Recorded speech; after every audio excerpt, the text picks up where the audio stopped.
आप सभी को नमस्कार। आज का विषय है उम्मीदों पर कैसे विजय प्राप्त करें।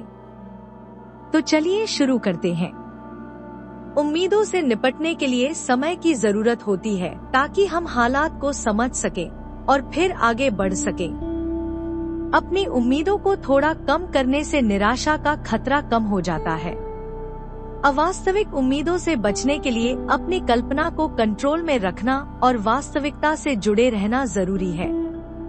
ऐसा करने से आप वर्तमान को अच्छे से जी सकते हैं और बेवजह की निराशा से बच सकते हैं। यहाँ उम्मीदों पर विजय प्राप्त करने के बारे में कुछ पॉइंट्स बताए गए हैं। पॉइंट 1, परिणामों पर विचार करें। बेमतलब की उम्मीदों को स्थापित करने से पहले मूल्यांकन करें कि क्या वे आपके लक्ष्यों जैसे व्यक्तिगत विकास, रिश्ते या व्यावसायिक सफलता के लिए उपयोगी हैं या नहीं। अगर कोई उम्मीद आपके रास्ते में मदद नहीं कर रही है तो उसके प्रभाव को पहचानें और इसे छोड़ने का विचार करें, भले ही यह नुकसान जैसा लगे। यह जांचने का प्रयास करें कि क्या उम्मीदें वास्तव में आपके प्रदर्शन में सुधार ला रही हैं। इससे आप यह समझ पाएंगे कि क्या उम्मीदें आपके विकास में मदद कर रही हैं या फिर रुकावट डाल रही हैं। पॉइंट 2, ध्यान और नियंत्रण। जब उम्मीदें उन चीजों पर निर्भर होती हैं जिन्हें हम नियंत्रित नहीं कर सकते, तो अक्सर निराशा होती है।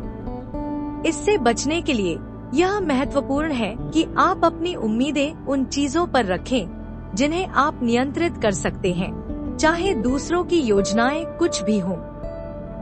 यह विशेष रूप से उन लोगों के लिए चुनौतीपूर्ण होता है जो परफेक्शनिस्ट होते हैं, क्योंकि वे हर स्थिति पर नियंत्रण चाहते हैं और जब चीजें योजना के अनुसार नहीं होती तो उन्हें ज्यादा निराशा होती है। पॉइंट 3, दया का अभ्यास करें। उम्मीदों को मात देने में दया महत्वपूर्ण है, क्योंकि यह विचारों को खुद के और दूसरों के प्रति समझने में मदद करती है। उदाहरण के लिए, जब आपको पार्टनर से निराशा होती है तो खुद को चोट पहुंचाने की बजाय भावनाओं को सहानुभूतिपूर्वक व्यक्त करने का अवसर दें। दया का अभ्यास करने से आप स्थितियों का मूल्यांकन कर सकते हैं और सुधार पर ध्यान केंद्रित कर सकते हैं।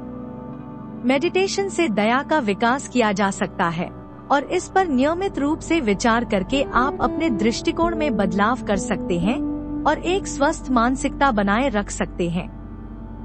पॉइंट 4, प्रोसेस को प्राथमिकता दें। परिणामों से जुड़ी उम्मीदें निराशा का कारण बन सकती हैं, क्योंकि ये पूरी तरह से हमारे नियंत्रण में नहीं होती। इसके बजाय उन लक्ष्यों पर ध्यान केंद्रित करें जिन्हें आप नियंत्रित कर सकते हैं।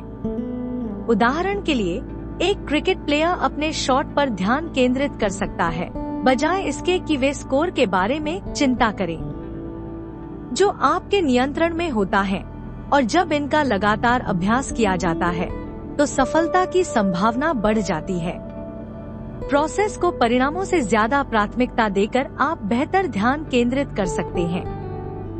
पॉइंट 5, क्षमताओं को जानें। अत्यधिक अपेक्षाएं अक्सर अहंकार से उत्पन्न होती हैं, जो एक मानसिक दृष्टिकोण है जिसमें लोग मानते हैं कि वे काफी बेहतर हैं और लोग अपनी क्षमताओं का अधिक मूल्यांकन करते हैं। हम अपनी क्षमताओं को अधिक मानकर गलत उम्मीदें बना लेते हैं और यह मानते हैं कि हमें सफलता जरूर मिलेगी। ऐसा गलत विश्वास तब निराशा का कारण बन सकता है जब परिणाम इन बढ़ी हुई उम्मीदों से मेल नहीं खाती। इस दृष्टिकोण को पहचानने से आप उम्मीदों को सही तरीके से नियंत्रण कर सकते हैं।